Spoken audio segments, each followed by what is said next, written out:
Good morning everyone. Welcome to Study Light, making your study lighter and easier.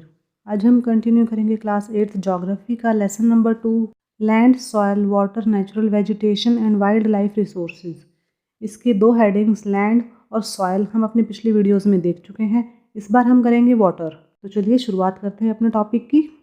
Water is a whittle renewable natural resource. 3/4 of the earth surface is covered with water. अब हम सभी जानते हैं कि पानी हमारे लिए बहुत ज़्यादा इम्पॉर्टेंट है, बहुत महत्वपूर्ण है। हम इसके बिना नहीं जी सकते, नहीं सर्वाइव कर सकते। तो ये हमारा एक बहुत ही महत्वपूर्ण रिन्यूएबल नेचुरल रिसोर्स है। नेचुरली हमें पानी मिला हुआ है, हम आर्टिफिशियली इसे नहीं बनाते हैं। और हमारी पृथ्वी का 3/4 जो एरिया है, जो सरफेस एरिया है हमारी पृथ्वी का 3/4, वो पानी से ढका हुआ है। It is therefore appropriately called the water planet. और इसीलिए हमारे प्लैनेट को वाटर प्लैनेट या ब्लू प्लैनेट के नाम से भी जाना जाता है। It was in the primitive oceans that life began almost 3.5 billion years back. मतलब कि जब हमारी पृथ्वी बनी तो उस पर जब समंदर बनने शुरू हुए, तो समंदर बनने के बाद भी 3.5 बिलियन ईयर्स के बाद पृथ्वी पर जीवन ने जन्म लिया, अर्थात जीवन पनपा, या ये कहें कि जो लाइफ थी वो हमें कहीं ना कहीं पृथ्वी पर नज़र आई। Even today the oceans cover 2/3 of the earth surface and support a rich variety of plant and animal life. आज के टाइम में भी अगर हम देखें तो हमारी पृथ्वी का 2/3 एरिया है, सरफेस एरिया, वो पानी से ढका हुआ है किसी न किसी रूप में, चाहे वो ओशंस हैं, चाहे महासागर हैं, चाहे समंदर हैं। और ये पानी हमारी लाइफ को बहुत ज़्यादा सपोर्ट करता है, चाहे वो प्लांट लाइफ है, चाहे एनिमल लाइफ है। हम जानते हैं कि हमारे पास वैरायटी ऑफ प्लांट्स हैं, वैरायटी ऑफ एनिमल्स हैं, और वो इसीलिए है क्योंकि हमारी पृथ्वी पर पानी अवेलेबल है। The ocean water is how ever सेलाइन and not fit for human consumption. अब हम जानते हैं कि जो ओशन में पानी होता है, समंदर में जो पानी होता है, वो बहुत ज़्यादा खारा होता है, नमकीन होता है। इंसान उस पानी का इस्तेमाल अपने डेली यूज़ में नहीं कर सकता। Fresh water accounts for only about 2.7%। और हमारे पृथ्वी पर जो फ्रेश वाटर है वो सिर्फ 2.7% ही है। Nearly 70% of this occurs as ice sheets and glaciers in Antarctica, Greenland and mountain regions. और उस 2.7 का भी जो 70% पानी है वो आइस शीट्स के रूप में, यानी कि बर्फ़ की सतह के रूप में है, या ग्लेशियर्स के रूप में है, जो कि अंटार्कटिका में है, ग्रीनलैंड में है, या फिर माउंटेन रीजन्स में है। अब हर जगह पूरी पृथ्वी पर तो हर जगह ग्लेशियर्स नहीं है, अंटार्कटिका का जो एरिया है वो नहीं है, माउंटेन रीजन भी हमारी पृथ्वी पर हर जगह नहीं है। तो इसका मतलब जहाँ पर ऐसे एरियाज़ नहीं हैं वहाँ पर फ्रेश वाटर की अवेलेबिलिटी भी बहुत ज़्यादा कम है। Due to their location they are inaccessible. तो इसलिए जो ये जितने भी हमारे पास ग्लेशियर्स हैं या जो आइस शीट्स हैं, ये हमारी पहुँच से बहुत बाहर हैं। यहाँ से हम डेली कलेक्ट करके पानी नहीं ला सकते। Only 1% of fresh water is available and fit for human use. अब इसमें से भी जो हम जितना भी पानी हम पृथ्वी पर देखते हैं, उस 100% में से जो 2.7% फ्रेश वाटर है, उसका भी सिर्फ 1% पानी ऐसा है जो कि अवेलेबल है इंसान के इस्तेमाल के लिए। It is found as ground water, as surface water, in rivers and lakes and as water vapours in the atmosphere. तो किस रूप में वो पानी हमारे पास अवेलेबल है, जो 1% है, वो हमारे पास अवेलेबल है या तो ग्राउंड वाटर के रूप में, यानी कि ज़मीन के नीचे अगर हम खुदाई करते हैं तो हमें पानी मिलता है, ये हम सभी जानते हैं, या फिर सरफेस वाटर के रूप में, यानी कि रिवर्स में, पोन्ड्स में, लेक्स में। और इसके अलावा जो मॉइस्चर हमारे एटमॉस्फेयर में होता है, जो वाटर वेपर्स हमारे एटमॉस्फेयर में होते हैं, उसकी जो प्रेजेंस है वो भी इसी 1% वाटर में आती है। यानी कि ये टोटल सिर्फ 1% वाटर है जो कि हमारे पास अवेलेबल है हमारे डेली यूज़ के लिए, हमारे इस्तेमाल के लिए, जो कि है ground water, rivers, lakes, ponds या फिर atmospheric vapours. Fresh water is therefore the most precious substance on earth. तो इसलिए जो फ्रेश वाटर है, जो साफ़ पानी है, वो हमारे लिए बहुत ही एक ज़्यादा कीमती सब्सटेंस है हमारी पृथ्वी पर। उसके बगैर हमारा गुजारा भी नहीं है, क्योंकि water can neither be added NOR subtract from the earth. अब पानी जितना भी है हमारी पृथ्वी पर, ना तो हम उसमें और ज़्यादा ऐड कर सकते हैं आर्टिफिशियली बनाकर, और ना ही उसको सब्ट्रैक्ट कर सकते हैं, यानी कि कम कर सकते हैं। It's total volume remain constant. जितना भी टोटल वॉल्यूम है पानी का हमारी पृथ्वी पर, वो उतना ही रहता है। Its abundance only seems to very because it is in constant motion, cycling through the oceans, the air, the land, and back again through the process of evaporation, precipitation, and runoff. अब जितना भी हमारे पास पृथ्वी पर पानी है वो उतना ही रहता है, तो फिर हम कभी कहते हैं कि अरे हमारे पास पानी बाढ़ आ गई, कभी कहते हैं हम सूखा पड़ गया, कम हो गया पानी। तो ऐसा क्यों होता है? वो होता है वाटर साइकिल की वजह से। ये आप अपनी पिछली क्लासेस में भी पढ़ा है कि वाटर साइकिल क्या होता है। तो जो पानी है वो कांस्टेंट यानी कि लगातार मोशन में रहता है, एक वाटर साइकिल चलता ही रहता है। कभी वो समुद्रों में है, कभी वो हमारे एयर में है, कभी वो हमारे रेनफॉल के थ्रू दोबारा से हमारे जो ग्राउंड वाटर है उसके रूप में है और हमारे सरफेस एरिया पर है। और ये पूरा प्रोसेस किसके थ्रू होता है? ये होता है इवेपोरेशन और प्रेसिपिटेशन के रूप में, जो कि आप अपनी पिछली क्लासेस में पढ़ भी चुके हैं। This as you already know is referred to as the water cycle. और आप सभी जानते हैं इसे हम कहते हैं वाटर साइकिल। किस तरह से जो बादल बनते हैं, फिर वो बादल बरसते हैं, दोबारा धूप निकलती है और किस तरह से दोबारा फिर इवेपोरेशन शुरू होता है और फिर दोबारा से किस तरह से दोबारा बादल बरसते हैं। तो ये पूरा वाटर साइकिल है जिसके थ्रू कि हमारा जो पानी है वो पूरी तरह से फुल टाइम मूवमेंट में रहता है और हमें लगता है कहीं पानी ज़्यादा हो गया और कहीं पानी कम हो गया, जबकि ऐसा नहीं है। जितना भी टोटल पानी है हमारी पृथ्वी पर, जो भी टोटल वॉल्यूम है पानी का हमारी पृथ्वी पर, ना हम उसे घटा सकते हैं और ना ही हम उसे बढ़ा सकते हैं। अब हम देखते हैं do you know. In 1975 the consumption of water for human use was 3850 cubic kilometre year. It soared to more than 6000 cubic kilometre year in the year 2000। अब आप देखिए अपना कि यहाँ पे एक इन्होंने सर्वे दिया हुआ है। जो 1975 में पूरा ह्यूमन कंजम्पशन था वाटर का वो था 3850 क्यूबिक किलोमीटर पर ईयर, और जबकि वो 2000 में बढ़कर 6000 क्यूबिक किलोमीटर पर ईयर बढ़ गया है। तो इसका मतलब हम ऑलमोस्ट डबल पानी का इस्तेमाल करने लगे 1975 से लेकर 2000 तक। यहाँ एक और डू यू नो दिया गया है, उसे भी देख लेते हैं। A dripping tap wastes 1200 litres of water in a year. यदि आपको कोई नल टपक रहा है तो एक साल में 1200 लीटर पानी उस नल के टपकने से वेस्ट होगा। तो अगर हमें लगता है कि एक बूंद ही तो गिर रही है, इससे कुछ नहीं होगा, तो इसका रिज़ल्ट बहुत ज़्यादा खतरनाक होता है। तो हमें हमेशा अपनी वाटर टैप की लीकेज को हमेशा सॉर्ट आउट करते रहना चाहिए, ठीक करवाते रहना चाहिए। अदरवाइज़ जो फ्रेश वाटर है वो वैसे ही बहुत कम है हमारे पृथ्वी पर, और अगर ऐसे वेस्ट होकर समंदर में चला गया तो इसका मतलब पानी का चलो क्वांटिटी तो हमारी उतनी ही रहेगी पृथ्वी पर, लेकिन फ्रेश वाटर की कम हो जाएगी, साल्ट वाटर की बढ़ जाएगी। इसका तो हमें ध्यान रखना ही है। अब यहाँ एक एक्टिविटी दी गई है, इसे हम देख लेते हैं। An average urban Indian uses about 150 litres of water every day. अब जो एक आम इंसान है भारत का, जो कि एक अर्बन एरिया में रहता है यानी कि शहरी इलाके में रहते हैं, वो 150 लीटर पानी डेली यूज़ करते हैं। तो देखते हैं वो किस चीज़ में कितना पानी इस्तेमाल करते हैं। सबसे पहले यहाँ दिया गया है यूज़ और उसके सामने लिखा हुआ है लीटर्स पर पर्सन पर डे।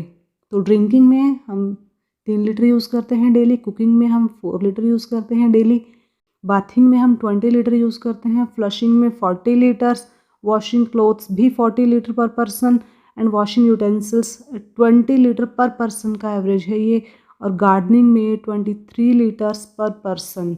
ठीक है ना। ऐसा नहीं है कि एक इंसान ने पानी डाला और दूसरे ने नहीं डाला तो इसका मतलब दूसरे ने पानी यूज़ नहीं किया। ये पर पर्सन का एवरेज इन्होंने हमें निकाल कर दिया है यहाँ। तो टोटल 150 लीटर्स पानी पर पर्सन के हिसाब से हमारे शहरी इलाकों में इस्तेमाल में लाया जाता है। तो इसमें यहाँ पे एक आपसे क्वेश्चन भी किया गया है, can you suggest some ways to bring down this amount. क्या आपके पास कोई सजेशन है जिसके थ्रू की या जिसका इस्तेमाल करके हम इस जो कंजम्पशन है ये पानी की पर पर्सन, इसको घटा सकें, इसको कम कर सकें। अगर आपके पास कोई सजेशन है तो प्लीज़ मुझे कमेंट बॉक्स में कमेंट करके ज़रूर बताइए। अपने चैप्टर पर वापस आते हैं। Humans use huge amount of water not only for drinking and washing but also in the process of production. अब इंसान इतना ज़्यादा पानी इस्तेमाल करता है, इतना ह्यूज अमाउंट उसका वो यूज़ करता है, ना केवल पीने में, ना केवल धोने में, बल्कि प्रोडक्शन की एक्टिविटीज़ में भी ये पानी बहुत ज़्यादा इस्तेमाल में लाया जाता है। Water for agriculture, industries, generating electricity through reservoirs of dams are the other uses. अब बाकी के जो प्रोडक्टिव जितने भी काम हैं इंसान के, उनमें भी पानी का इस्तेमाल बहुत ज़्यादा होता है। जैसे एग्रीकल्चर, हमें पता है खेतों में सिंचाई करने के लिए हमें बहुत बड़े अमाउंट में पानी की ज़रूरत होती है। इंडस्ट्रीज़ में मशीनों को चलाने के लिए भी हमें पानी का इस्तेमाल करना पड़ता है, उनको ठंडा रखने के लिए भी हम पानी का इस्तेमाल करते हैं। इसके साथ साथ जो हम इलेक्ट्रिसिटी यूज़ करते हैं आजकल अपने घरों में, वो भी पानी से ही जनरेट होती है। यानी जितने भी हमारे रिजर्वर्स हैं, जितने भी हमारे डैम्स हैं, वो ज़्यादातर हमारे इलेक्ट्रिसिटी जनरेट करने के ही काम आते हैं। तो इन सारी चीज़ों में भी हम एक बहुत बड़े अमाउंट में पानी का इस्तेमाल करते हैं। Increasing population, rising demands for food and cash crops, increasing urbanization and rising standards of living are the major factors leading to shortage in supply of fresh water, either due to drying up of water sources or water pollution. अब हम जानते हैं कि आज के time में हमारी population भी बहुत ज़्यादा बढ़ गई है, और जितनी भी पॉपुलेशन बढ़ेगी ज़ाहिर सी बात है डिमांड भी बढ़ेगी। तो जितनी ज़्यादा बढ़ती हुई पॉपुलेशन है उतनी बढ़ती हुई डिमांड भी है, खाने की भी, पीने की भी। और इसकी वजह से जो कैश क्रॉप्स है वो भी ज़्यादा इंसान उगाने लगे हैं, फूड क्रॉप्स भी ज़्यादा उगाने लगे हैं। तो जाहिर सी बात है ज़्यादा सिंचाई की ज़रूरत पड़ने लगी है। साथ ही साथ जो अर्बनाइजेशन है हमारी, जो एक शहरीकरण हमारे जीवन में आ गया, वो भी बहुत बढ़ गया है। तो इससे जो लोगों का लिविंग स्टैंडर्ड है वो बहुत बढ़ गया है, तो जिसकी वजह से भी उन्हें ज़्यादा पानी की ज़रूरत पड़ने लग गई है। तो ये सारे कुछ मेजर फैक्टर्स हैं जिनकी वजह से कि पानी की शॉर्टेज आज के टाइम में हो गई है।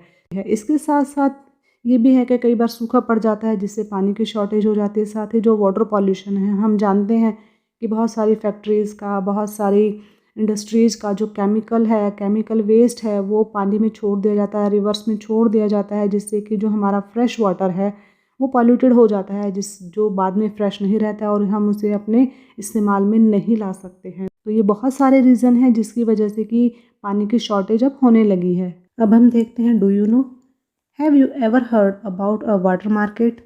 Amreli city in Saurashtra region with a population of 1.25 lakhs is completely dependent on purchasing water from the nearby talukas.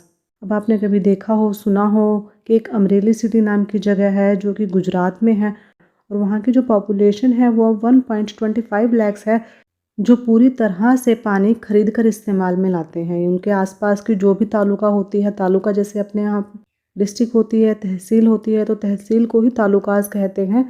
तो जो भी उनके आसपास जो नियर बाय तालुका होती है वहाँ से वो खरीद कर लाते हैं पानी और अपना इस्तेमाल में लाते हैं उसको। अब आप खुद ही सोच सकते हैं कि हम कितना ही पानी खरीद सकते हैं अपने इस्तेमाल में लाने के लिए, और ऐसे में अगर हमें पानी खरीदना पड़े तो हम उसकी एक बूंद भी वेस्ट करना नहीं चाहेंगे। तो ऐसे इलाके भी हमारे इंडिया में हैं, तो हमें सोचना चाहिए कि हमें पानी का इस्तेमाल कैसे करना है। अपने चैप्टर पर वापस आते हैं। अब हम problems of water availability. There is a scarcity of water in many regions of the world. हम जानते हैं दुनिया के बहुत सारे ऐसे इलाके हैं जहाँ पर कि पानी की शॉर्टेज है। Most of Africa, West Asia, South Asia, part of western USA, north west Mexico, parts of South America and entire Australia are facing shortages in fresh water supply. अब ये वर्ल्ड के बहुत सारे ऐसे इलाकों के यहाँ नाम दिए हैं जहाँ पर कि पानी की शॉर्टेज है, बहुत ज़्यादा फ्रेश वाटर की एक्चुअली है। वैसे तो ये सारी जगह समंदर के किनारे हैं, लेकिन फ्रेश वाटर की कमी यहाँ पर हमें देखने को मिलती है। अब जैसे अफ्रीका में देख लीजिए, अफ्रीका में तो ज़्यादातर डेजर्ट इलाका ही है, तो वहाँ तो नेचुरली पानी की शॉर्टेज होगी ही होगी। वेस्ट एशिया, साउथ एशिया जहाँ पर हम रहते हैं, साउथ एशिया में, और हमने अभी अपने देश का तो देखा ही गुजरात में किस तरह से लोग पानी खरीद कर पीते हैं। ऐसे ही बहुत सारे और पार्ट्स हैं, वेस्टर्न यूएसए है, नॉर्थ वेस्टर्न मैक्सिको है, कुछ साउथ अमेरिका के हिस्से हैं, और पूरा ऑस्ट्रेलिया देख लीजिए। जबकि ऑस्ट्रेलिया के चारों तरफ समंदर है, लेकिन वहाँ पर फ्रेश वाटर की सप्लाई नहीं है। तो ऐसे में समंदर के किनारे होते हुए भी वहाँ पर उतना पानी अवेलेबल नहीं है कि वो अपने डेली इस्तेमाल में ला सकें। इसलिए ऑस्ट्रेलिया में तो काफ़ी ज़्यादा पानी के लिए हमें स्कार्सिटी या फिर कहें कि एक टेंशन देखने को नज़र आती है। Countries located in climatic zones most susceptible to droughts face great problems of water scarcity. अब कुछ कंट्रीज़ ऐसी हैं जो कि क्लाइमेटिक जोन में आती हैं, तो वहाँ पर जो वाटर की सप्लाई है, फ्रेश वाटर की सप्लाई, वो कम है। तो ऐसे इलाकों में हम देखते हैं कि ड्रॉट यानी कि सूखा वगैरह ज़्यादा पड़ता है, क्योंकि यहाँ पर रेनफॉल उतना नहीं होता है। यहाँ का जो रीजन है, वो पूरा जो जोन है वो थोड़ा सा वार्म है, गर्म रीजन है। तो ऐसे में इन इलाकों में पानी की शॉर्टेज होना बहुत कॉमन बात है। दस वाटर शॉर्टेज में be a consequence of variation in seasonal और annual precipitation or the scarcity is caused by over exploitation and contamination of water sources। अगर हम ये कहें कि चलिए क्लाइमेटिक जोन में है इसलिए यहाँ पर पानी की दिक्कत है थोड़ी, इसके अलावा भी कई रीजंस हैं जो पानी की शॉर्टेज के हैं। जैसे अगर मान लीजिए सीज़न के हिसाब से हम देखते हैं, किसी सीज़न में पानी की कटौती होती है तो पानी कम आता है, सप्लाई कम होती है, या कहीं पर अगर एनुअल प्रेसिपिटेशन कम है यानी कि कहीं पर अगर बारिश नहीं होती है, ऐसा इलाका है जहाँ पर पूरा साल ही बारिश कम होती है, तो वहाँ भी पानी की थोड़ी स्कार्सिटी रहती है। अब जैसे हम राजस्थान की बात करें या जैसे हरियाणा के कुछ पार्ट्स की बात करें जहाँ पर की बारिश बस अपनी सीज़न के हिसाब से होती है, या जैसे राजस्थान में तो बहुत ही कम बारिश होती है, तो ऐसे इलाकों में हम देख सकते हैं कि जो पानी की शॉर्टेज है वो ऑलमोस्ट पूरा साल ही रहती है। और कुछ इलाके हैं जहाँ पर की बारिश अच्छी होती है लेकिन जो गर्मी के सीज़न है तो ऐसे सीज़न में सिर्फ उन्हें पानी की स्कार्सिटी या पानी की दिक्कत फेस करनी पड़ती है, अदरवाइज़ वहाँ तो ठीक ही रहता है। या कई बार ऐसा होता है कि ओवर एक्सप्लॉयटेशन की वजह से या कंटेमिनेशन की वजह से भी पानी की स्कार्सिटी हो जाती है। जैसे अगर हमने पानी का ज़्यादा मिसयूज़ कर दिया किसी टाइम पर, या हमने उसको ठीक से स्टोर करके नहीं रखा, वो कंटेमिनेट हो गया यानी कि ख़राब हो गया। जैसे नदियों में अगर हम बात करें केमिकल्स अगर डाल दिए जाते हैं तो ऐसे में जब हम उस फ्रेश वाटर के जो सोर्सेज हैं उनको नहीं संभाल कर रख पाते हैं तो ऐसे में तो फिर जाहिर सी बात है होगी ही हमारे पास पानी की सप्लाई की कटौती या पानी की सप्लाई की शॉर्टेज। तो इन सारे रीजंस की वजह से जो पानी की शॉर्टेज है वो किसी पर्टिकुलर इलाके में हमें देखने को मिलती है। नेक्स्ट हमारा टॉपिक आता है कंजर्वेशन ऑफ वाटर रिसोर्सेज। अब किस तरह से हम देखते हैं कि बहुत सारे रीजंस हैं जिनकी वजह से हमारे इलाके में या हमारे आसपास की जगह में या किसी भी एक प्रॉपर प्लेस पर पानी की शॉर्टेज होती है, फ्रेश वाटर वहाँ पर अवेलेबल नहीं होता। तो इन सारी प्रॉब्लम्स को सॉर्ट आउट करने के लिए, इन सारी प्रॉब्लम से ऊपर उठने के लिए हमें उस पानी को कंजर्व करने की ज़रूरत है। जितने भी हमारे वाटर रिसोर्सेज हैं हमें उनको संभाल के रखने की ज़रूरत है। तो वो हम सब कैसे करेंगे वो हम इस पैराग्राफ में पढ़ते हैं। Access to clean and adequate water sources is a major problem facing the world today। अब जितने भी आज के टाइम में हमारे पास जो फ्रेश वाटर के सोर्सेज हैं, जो प्रेजेंट वाटर के सोर्सेज हैं हमारे पास, उनको साफ़ रखना हमारे लिए आज के टाइम में सबसे बड़ी चुनौती है। ये चुनौती पूरी दुनिया के सामने है कि किस तरह से जो हमारे फ्रेश वाटर के सोर्सेज हैं उनको साफ़ रखा जाए। Steps have to be taken to conserve this dwindling resource. अब जितने भी हमारे फ्रेश वाटर के रिसोर्सेज हैं हमें पता है वो सिकुड़ते जा रहे हैं, वो कम होते जा रहे हैं। जितनी भी हमारी आइस शीट्स हैं या जो हमारे ग्लेशियर्स हैं वो पिघलते जा रहे हैं और समंदर में मिक्स होते जा रहे हैं, यानी कि कहीं ना कहीं समंदर में जाके वो मर्ज हो जाते हैं। तो जाहिर सी बात है खारा पानी हो जाता है जो हमारे लिए यूज़लेस है। तो इस तरह से जितने हमारे जो सिकुड़ते हुए वाटर के सोर्सेज हैं उनको कंजर्व रखना भी बहुत ज़्यादा ज़रूरी है हमारे लिए। अगर फ्रेश वाटर हमारे ख़त्म हो गया पृथ्वी से तो फिर हम कैसे सर्वाइव करेंगे। Even though water is a renewable resource, its overuse and pollution make it unfit for use। अब हम ये तो हमने पढ़ा है इसी चैप्टर में कि जो वाटर है ये हमारा एक रिन्यूएबल रिसोर्स है, लेकिन इसका ये मतलब नहीं कि हम इसका ओवर यूज़ करें या इसको पॉल्यूटेड कर दें, इसके अंदर हम इतना कचरा डाल दें कि हम इसका इस्तेमाल ही ना कर पाएँ। अब अगर हमारा पानी जो फ्रेश वाटर है वो गंदा हो गया तो जाहिर सी बात है वो हमारे लिए तो इस्तेमाल के लायक नहीं है, हम उसका कैसे इस्तेमाल करेंगे। अगर आपके पास एक भरी हुई पानी की बाल्टी है लेकिन उस पानी के अंदर कुछ गंदगी पड़ी है तो बेशक वो भरी हुई बाल्टी आपके सामने है लेकिन आप उसका इस्तेमाल तो नहीं कर सकते। तो डिस्चार्ज ऑफ अनट्रीटेड और partially treated sewage, agricultural chemicals and industrial effluents in water bodies are major contaminants. तो हम आज के टाइम में देखते हैं कि जो गंदगी है हमारी सीवेज की वो, और जो हमारा एग्रीकल्चरल जो केमिकल्स हैं या फिर जो हमारे इंडस्ट्रीज़ का जो बचा हुआ वेस्ट होता है वो हम जो वाटर बॉडीज़ में डाल देते हैं, इससे जितनी भी हमारी वाटर बॉडीज़ हैं वो कंटेमिनेटेड हो जाती हैं, यानी कि वो बहुत ज़्यादा गंदी हो जाती हैं। उनका जो पानी है वो पॉल्यूटेड हो जाता है। उस पानी में जो केमिकल्स मिल जाते हैं उसकी वजह से हम उस पानी का इस्तेमाल नहीं कर सकते हैं। They pollute water with nitrates, metals and pesticides. अब उस पानी में क्या कुछ मिल जाता है, गंदगी तो मिलती ही है जो विजिबल है, जो हमें आंखों से दिख रही है। इसके अलावा और भी बहुत तरह की उसमें गंदगी मिल जाती है, जैसे नाइट्रेट्स हैं, मेटल्स हैं, पेस्टिसाइड्स हैं, जो केमिकल्स हैं वो जो हमें नहीं दिखते हैं लेकिन फिर भी उसके अंदर वो होते हैं जो अगर हम इस्तेमाल में ले आएँ तो हमारी सेहत को बहुत ज़्यादा नुकसान हो सकता है। तो इस तरह से हमें इन सारी चीज़ों को साफ़ रखने की और कंज़र्व करने की ज़रूरत है। Most of these chemicals are non-biodegradable and reach human bodies through water. और जितने भी केमिकल्स हम देखते हैं हमारी वाटर बॉडीज़ में जो डाल दिए गए हैं बाहर से, वो नॉन बायोडिग्रेडेबल हैं, यानी कि वो गलते नहीं हैं, वो डिग्रेड नहीं होते हैं पानी के साथ या ज़मीन के साथ। और जितने भी ये केमिकल्स हैं तो ये हमारे शरीर में जाकर हमें बहुत नुकसान पहुंचाते हैं। Water pollution can be controlled by treating these effluents suitably before releasing them in water bodies. तो जितने भी हमारे केमिकल वेस्ट हैं या जो भी जा रहा है हमारी वाटर बॉडीज़ में, उनको पहले से ही किसी ट्रीटमेंट के थ्रू वहाँ भेजा जाए, यानी कि उनको पहले से ही पॉल्यूशन फ्री कर दिया जाए उस चीज़ को, और तभी वो पानी में डाली जाए। Forest and other vegetation cover slow the surface run of and replenish underground water. अब इसके साथ साथ हमें ये भी पता है कि जो हमारे जंगल है, जो हमारा नेचुरल वेजिटेशन है, जो हमारा ग्रीन पैच है हमारी पृथ्वी का, वो पानी को स्लो डाउन करता है। जब बारिश होती है तो जो पानी एकदम से बह जाता है स्लोप्स के ऊपर से, उस पानी को वो बहने से रोकता है। और इस तरह से जो ये हमारी ग्रीनरी है, जो ये हमारा ग्रीन पैच है, वो हमारे अंडरग्राउंड वाटर को बढ़ाता है। क्योंकि जब पानी नहीं बहेगा तो ज़मीन पे रहेगा, और ज़मीन पे रहेगा तो ज़मीन के अंदर धीरे धीरे समाता जाएगा, तो जिसकी वजह से जो हमारा ग्राउंड वाटर है उसका जो लेवल है वो अप हो जाता है। तो ये ग्रीन पैच हमारे लिए बहुत ज़्यादा ज़रूरी है। Water harvesting is another method to save surface run off. इसके साथ साथ जो वाटर हार्वेस्टिंग है वो भी हमारे लिए बहुत ज़रूरी है। वाटर हार्वेस्टिंग मीन्स जिस तरह से हम फसल को संभाल कर रखते हैं, उसी तरह से हमें अपने पानी को भी संभाल कर रखना चाहिए, उसको स्टोर करके रखना चाहिए कि वो एकदम से बह ना जाए।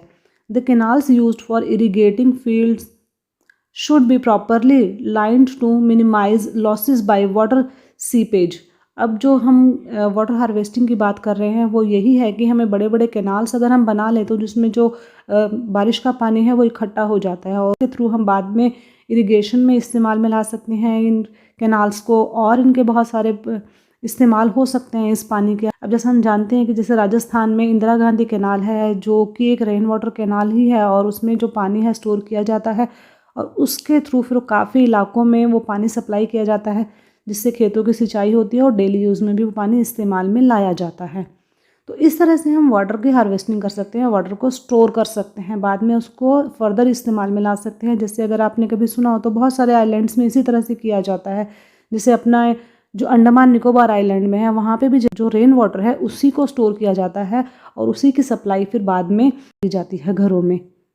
साथ ही हमें ये भी ध्यान रखना है कि जो हम ये कैनाल्स बनाते हैं उनमें सीपेज ना हो, लीकेज ना हो, यानी कि ऐसा ना हो कि हमने वाटर को हार्वेस्ट तो कर लिया और उसके बाद वो धीरे धीरे लीक होके ख़त्म ही हो जाए, तो फ़ायदा क्या फिर उसके ऊपर इतना पैसा लगाने का और हार्वेस्ट करने का पानी को। Sprinklers effectively irrigate the area bye checking water losses through seepage and evaporation. एक और तरीका अच्छा है पानी को बचाने का, वो है sprinklers.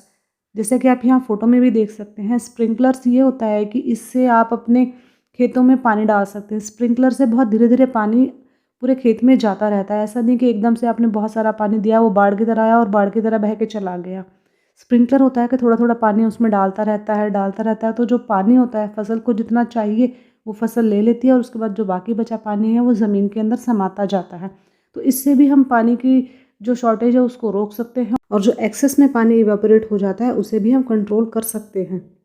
In dry regions with high rates of evaporation, drip और trickle irrigation is very useful. तो जो ऐसे इलाके हैं जो सूखे हैं, ड्राई रीजन्स हैं, वहाँ पर हम ड्रिप या फिर ट्रिकल इरिगेशन के थ्रू भी पानी के इवेपोरेशन को बचा सकते हैं, क्योंकि जो ये सिस्टम होता है इसमें बूंद बूंद कर हल्का हल्का ड्रॉप पानी नीचे गिरता रहता है, और उससे जो फसल है वो इरिगेट होती रहती है। तो एक्सेस में पानी ना वहाँ डलता है और ना ही वो इवेपोरेट हो पाता है। The valuable water resource can therefore be conserve by adopting these means of irrigations. तो इन सारे मीन्स ऑफ इरिगेशंस को हम इस्तेमाल में लाके, सिंचाई के इन सारे साधनों को इस्तेमाल में लाके, हम अपने जितने भी हमारे जो कीमती रिसोर्सेज बचे हुए हैं फ्रेश वाटर के, उन्हें बचा सकते हैं, उन्हें कंजर्व कर सकते हैं अपने इस्तेमाल के लिए। अब हम देखते हैं, do you no rain water harvesting is the process of collecting rain water from roof tops and directing it to an appropriate location where it is stored for future use. On an average, one spell of rain for 2 hours is enough to save 8,000 liters of water. तो rain water harvesting होता है कि जो आपका छत पर पानी गिर रहा है बारिश का, उसको इस तरह से एक डायरेक्शन दी जाए कि वो एक ऐसी जगह पर कलेक्ट हो जाए जहां हम उसे कलेक्ट करना चाहते हैं, और जब वो वहां कलेक्ट हो जाता है तो हम उसे फर्दर यूज़ में ला सकते हैं, इस्तेमाल में ला सकते हैं।